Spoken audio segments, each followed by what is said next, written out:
It sucks. It hurts. It gnaws at you and it never lets go.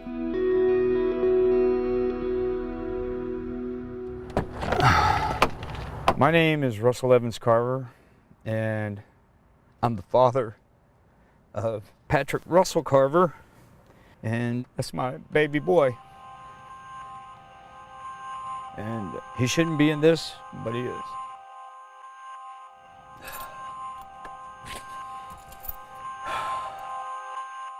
On September the 1st, 2010, I found him murdered in the house, just inside the front door.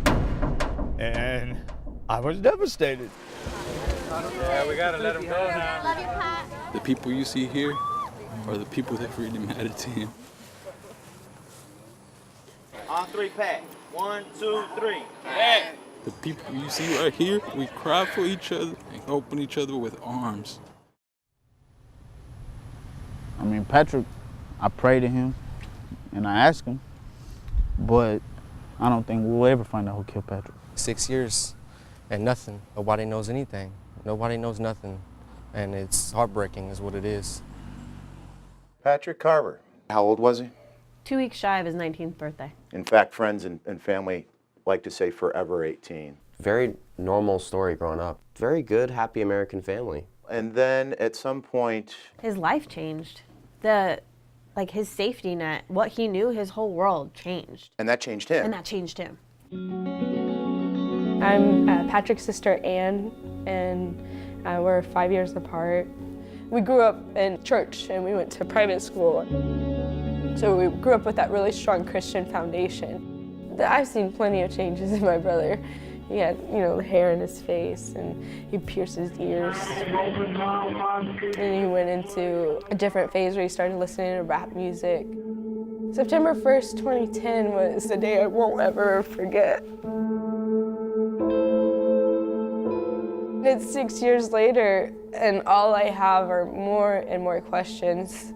And that's the worst part about it, is that my son is gone, and I have this horrible memory about it, and I can't do anything about it. When you see that, you're so shocked.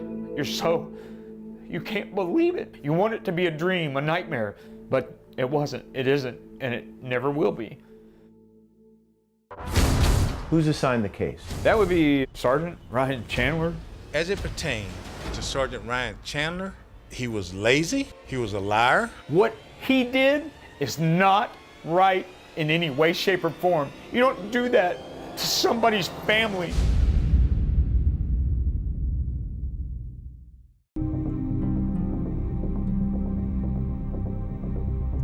I found him murdered in the house, and I was devastated.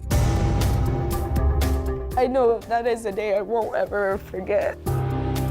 One unsolved murder is one too many. And when we mess up, we're gonna fess up and we're gonna clean up. He was lazy, he was a liar, and he misled his other coworkers. I remember Sergeant Ryan Chandler very clearly because 2.5 years ago, we broke the story. HPD Sergeant Ryan Chandler is off the job. This homicide detective was botching investigations left and right by either doing sloppy police work or sometimes little to no work whatsoever. All told, Houston police came out and said he bungled 20 homicide investigations. The lax investigation is just total bullcrap.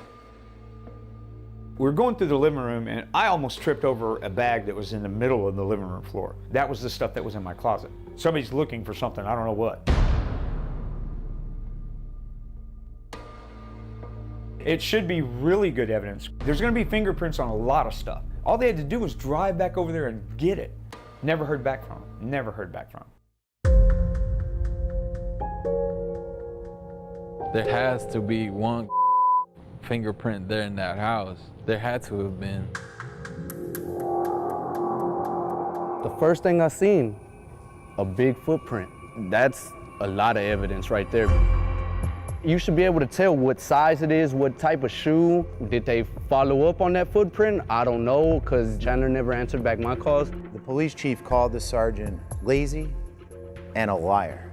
Honestly, I couldn't take it. I was devastated. Anger wasn't even, it was past anger. It was rage. No one deserves to one day get murdered and next day the whole police department, the whole justice system seems like they forgot about it, like it never happened. 20 homicide cases botched. He doesn't follow up on cases. He takes years to follow up on them. We got a case where he showed up, there's a trail of blood coming out of an apartment, and he doesn't even go into the apartment. The 20 murders detailed here that I read into, these were all murders in marginalized neighborhoods. So it begs the question, you know, why didn't he care about this?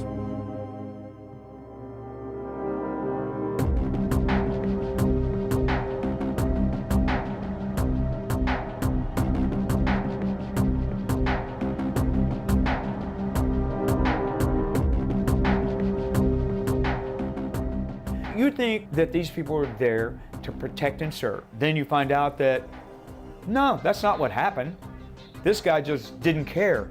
What he did is not right in any way, shape, or form. You don't do that to somebody's families. A huge twist in all of this is Rusty, the father, changes. Patrick had a lot of anger towards him and a lot of pain. He really felt betrayed.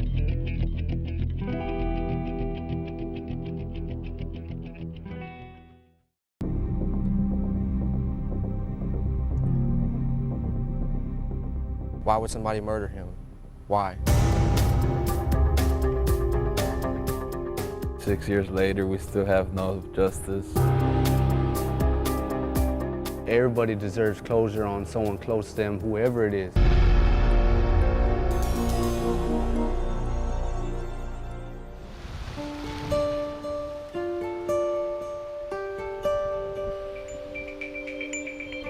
Right now we're in Galveston in the beach, and I mean, we would just spend our time here.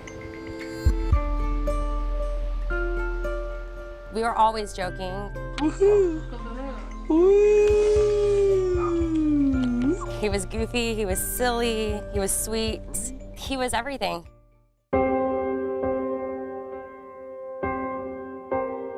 When I started dating Patrick, it was a very happy, loving home, and when his parents had gone through a divorce, his attitude had just completely changed. He wasn't going to church anymore, he was partying, he had dropped out of school. As the home was crumbling? Yes, Patrick was crumbling as well.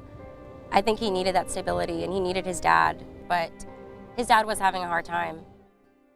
A huge twist in all of this is Rusty, the father, changes. He loses his job, he gets divorced, and he actually does something that really floored his friends. Rusty, the dad, actually begins an online relationship with a teenage girl in another state. We were all mad about the situation. We didn't like it, you know what I'm saying? Like, you got a daughter around that age, younger than her. You were an adult. This was a 16-year-old girl you're correct. in another state. I never should have gone there because I should have been adult enough to go, it's wrong.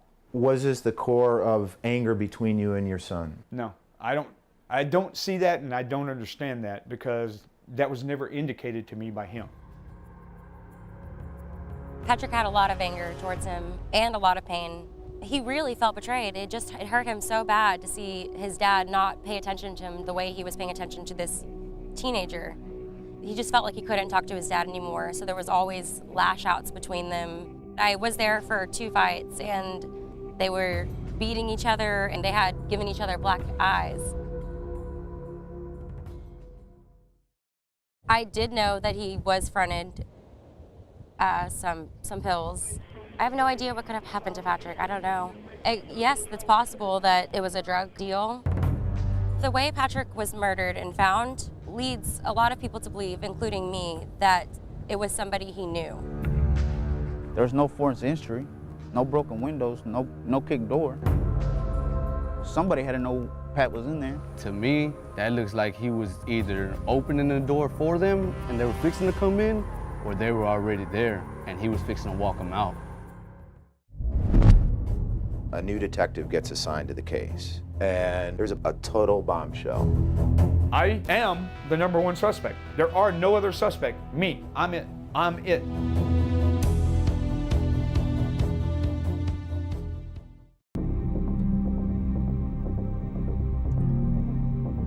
"6 years and nothing. Nobody knows anything."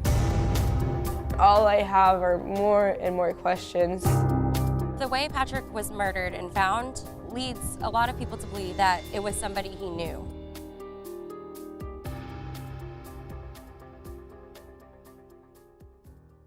Who walks in? Veteran cop Phil Waters, 20 years plus as a homicide detective. You have some scoundrel. These folks are evil people. I was angry. I'm angry today. So he's a hard-nosed, kind of tough-talking investigator, and he really prides himself on how many cases he clears.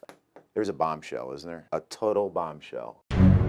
He was wheeling his chair up, and he got within about a foot from me, up in my face, and aggressively telling me, "I'm the voice of God, I'm seeking justice for Patrick, I am going to solve this case, and you're guilty, and you need to just confess." The focus turned all on me, and it's all about what I did wrong and how I did it. I am the #1 suspect. There are no other suspect. Me. I'm it. I'm it. And I'm so confused because I'm going, what? How did you arrive at this? It turns out that a few days before the murder, things Kind of got weird. I mean, really interesting. Rusty leaves, okay, he can't pay the bills. He can't pay the electric bill. Electricity goes out, Rusty's gone. But Patrick's still sleeping there. He was, and that's the thing. According to Rusty, the new detective claims Dad was mad that he was still there, and so he goes back to the home to confront him about it. He says that they found a motorcycle helmet on scene, my motorcycle helmet, with my DNA on it, and he says that I argued with Patrick, and at some point, I grabbed that helmet and beat him to death. This is my job. Don't take offense. No For offense. the world to know. No offense. Did you kill your son? I did not murder my son.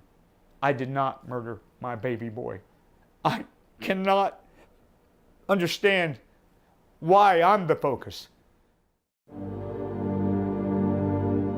Do you think his dad could have killed him? I don't put nothing past nobody, but I'd like to think that he didn't have nothing to do with it. I would hate to find out that he was behind it. Would you have ever imagined Dad could be at the hands of this gruesome death? I know they had their differences, and I know they weren't always eye to eye, and I know they fought a lot with lots of anger, but Russell still had a good heart. You know, he just, at that time, he had lost himself. You don't believe it? No, I didn't want to believe it at all whenever it happened. But right now, I don't know what I can believe. You know, I really don't know what I can believe. Oh no, now you're gonna have to get your ears pierced? I mean, do you really want to think about your own father being a murderer of your family? I really don't want to think that.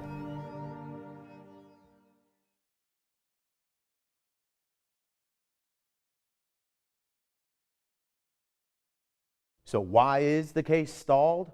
No one in authority, police nor prosecutors, will talk about it. But we're going to stay on top of this case until there is justice for Patrick Carver. If you have any information about who killed Patrick, please let us know.